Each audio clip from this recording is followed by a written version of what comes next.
Okay, so now that we have built our website, we can go ahead and start working on getting it deployed and out into the world. So to do this, go to portal.azure.com, use your Microsoft account. If you don't have one, create one. The first thing you'll want to do is create a subscription. So you go here, you'll click add, just go through the steps for creating the subscription. If you're eligible for a free trial, I'd recommend that. Otherwise, you can choose pay as you go. There's also additional ones down here, so just select one. I'm using a pay as you go. That is creating a subscription. The next thing you'll want to do is create a resource group. So you'll come into your resource groups and you will click add, then select your subscription that you created, name your resource group and the region where the resource group is located. After you have those two things, you can create a new resource. We're going to create a web app, select your subscription and your resource group, and then we're going to name our application, and by default it'll go under the Azure websites.net domain. Of course, I'm going to name mine quick blog, and then publish code runtime stack will be 3.1, .NET Core 3.1. Operating system, I'm just going to let it default to Windows. The region, I'm going to set mine to East US. And then, let's see, down here, Windows Plan East US. You may end up having to create a new one. I may have created this a while back. If you have to, just go ahead and create a new one. For SKU and size, I'm going to change this from the default because if you look at it, the the estimate is $146 a month, which I'm not trying to do. So I'm switching over to dev/test, and I'm going to choose this free tier. If you need to upgrade, you can do that later. It's up to you. Just look through all these plans and select what works best for yourself. Okay, and from here, I will just hit next. Okay, application insights. Sure, so that's all I need there. Next, tags, I'm not going to worry about that. And then review and create, and everything looks good to me. So I'm going to go ahead and create it. And this might take a little bit of time, so while that's doing that, I'm going to head on over to my home. I'm going to create another resource, and this one is going to be a SQL database. It looks like success. I'm creating that. So this database, pay as you go, resource group, I'll put it all in the same resource group. Database name, we will call blog server. Let's see, no available items, so create a new server, database.windows.net. You'll want to set your admin login credentials, so, and then set your passwords. US East, okay. Yeah, I don't need this for what we're doing here. Compute and storage, figure database, let's see, basic standard, so basic, that's what I'm going to select. All I really need for the moment. Apply. Try and keep things cost effective here. And then we can jump over to networking now. Yeah, I'm going to go with no access. Additional settings. Use existing.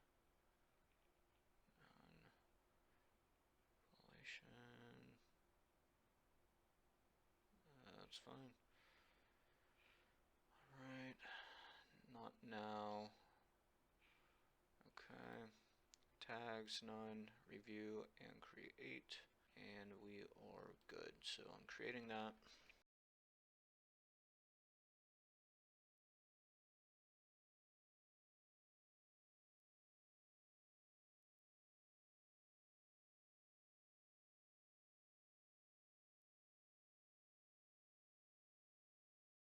Alright, so the next thing we can do is, if you're looking at your main dashboard on the Azure portal, let's find our resource for the app service.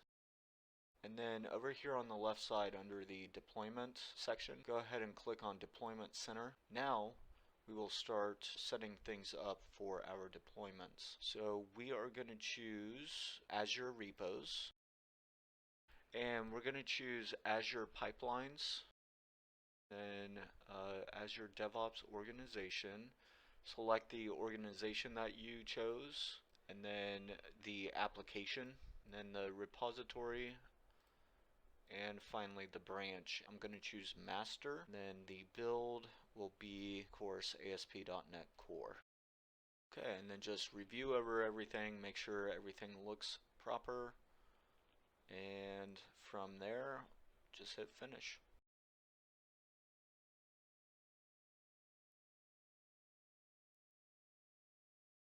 Now once that's set up, you should be able to go to your build and release pipelines via that link, which will bring you to your Azure DevOps site. So similar to where we had our repo in here.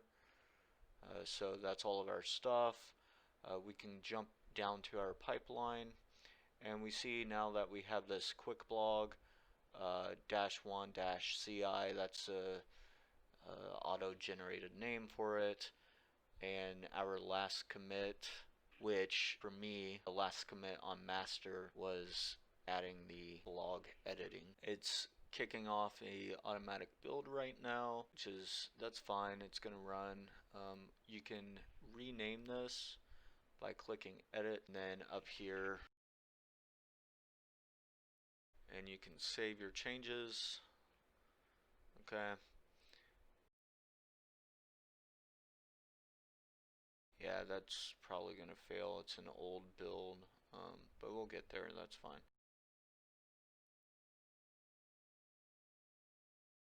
I will edit this, and I will change the name of this as well to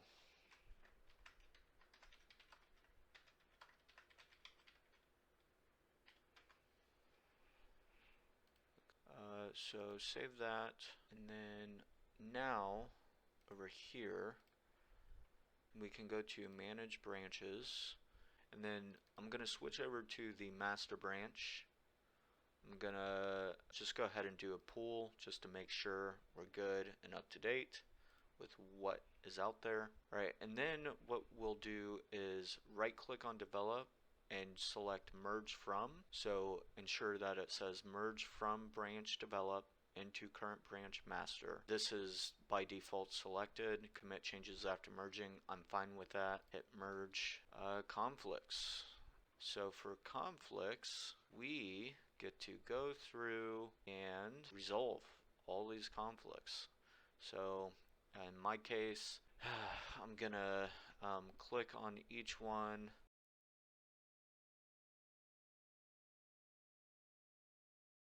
You'll click merge, and then I don't care what's in master, I'm taking what's in develop. I select everything on the develop side, not what's on the master side. You can tell by this where it says master and this that says develop, and then after that's all selected, and then accept merge.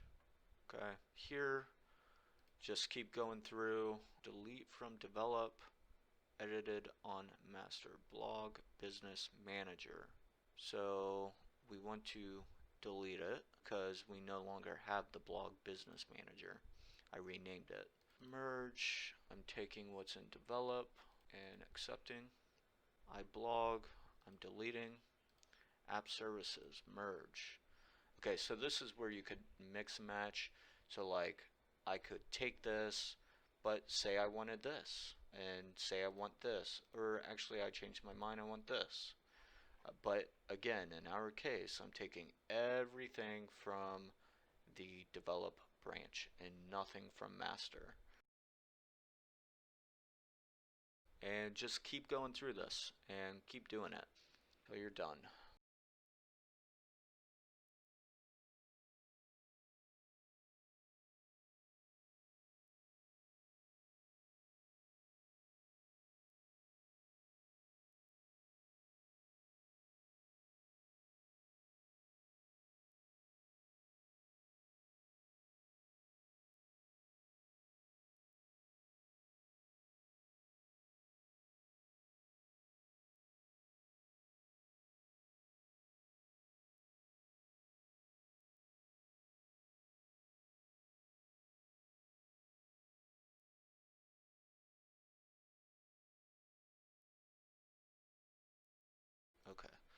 And then now we're done merging, so I'm going to commit merge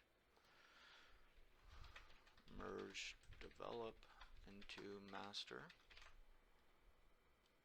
And I'm just going to go ahead and commit staged and push. So now if we hop back over here, we should see in our pipelines that there is a build working right now. While we wait on that,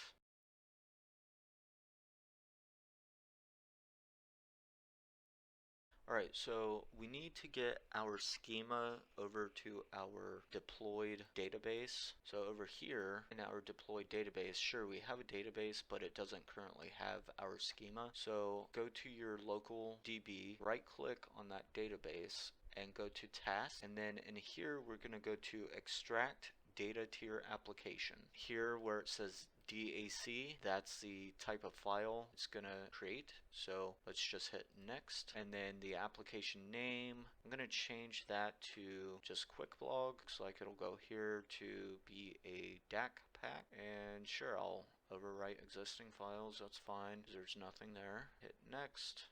Alright, so it's been saved. Now let's connect to our remote database. So you can find your server name by going to your Azure, and in your connection strings you can find it just after the server equals TCP. It'll be quickblog.database.windows.net, at least that's mine. And then you'll also want to get your user ID, which is your username, and then whatever you set your password to is there. So I've already connected recently, so I set my server name to this. I selected SQL Server Authentication. I set my login to my user ID, and then I typed in my password. And I also set remember me. So connect to that. And then when you're in here, let's open up databases, find your database. Let's right click it, and then we will go to tasks. And then we're going to do upgrade data tier application. And then from here, we will click next, and then let's find that DAC pack that we created, which here it is. Open it, next, okay, next, next. This might take some time, so just be patient with it.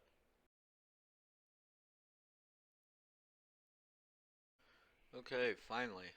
So I'm just gonna hit next. We got our summary, next, and now we wait for it to upgrade it.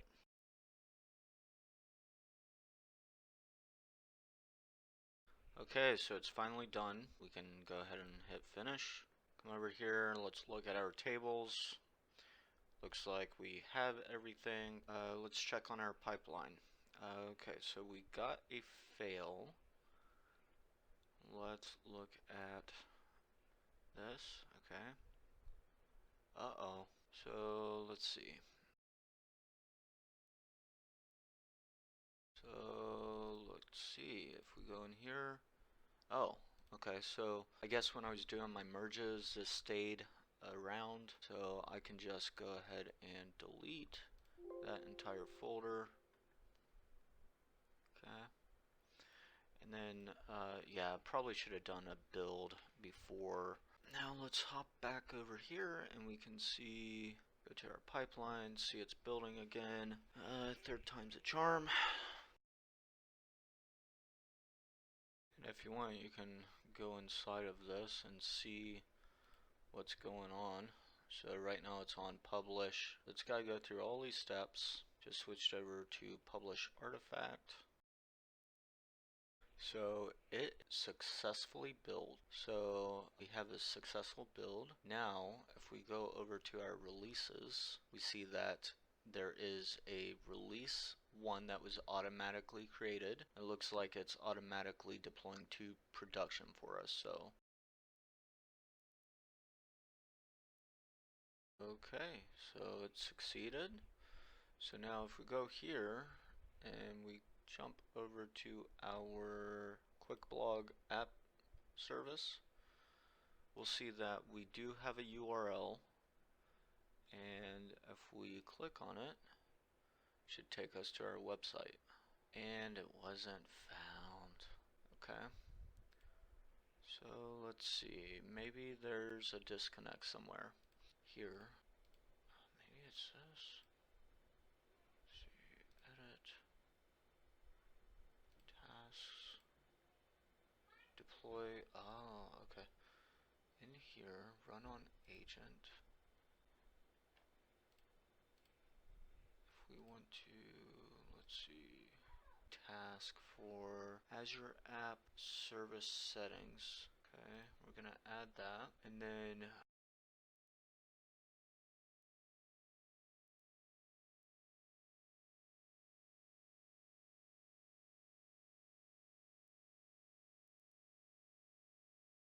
so in here is where we will set our connection string.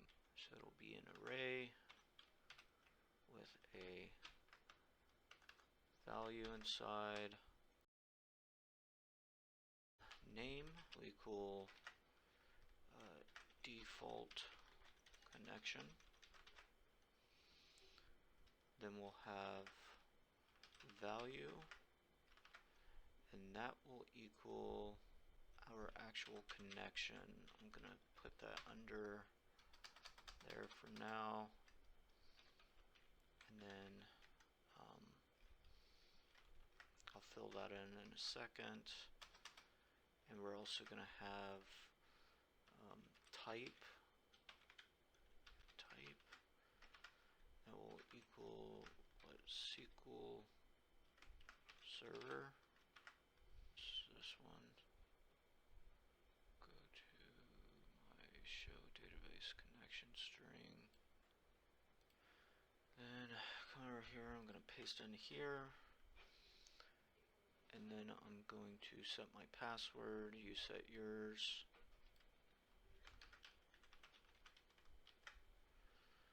Okay. And then save it.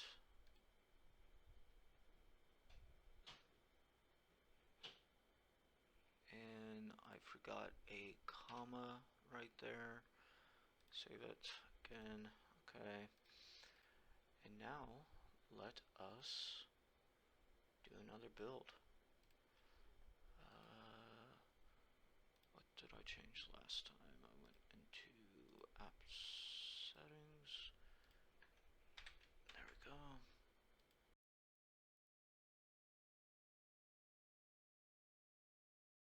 Now it should be building another.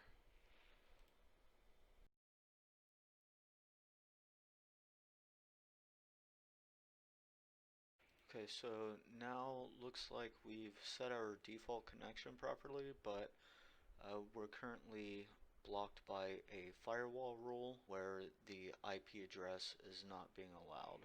So we need to let our website contact that database. So let's go into here. So all resources, SQL Server. That's right.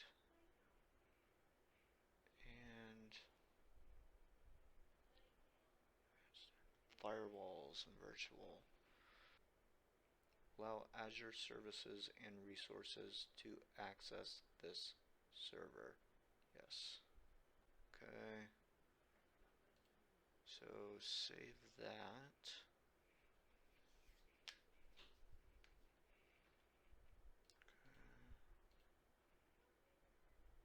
And there we go. We're in. We have it. We've done it. It's deployed. People can see it and reach it. So this will conclude our series on developing a web application using .NET Core 3.1 and Azure. So yeah, hopefully you gleaned some knowledge from this and go forth creating great stuff. Thanks.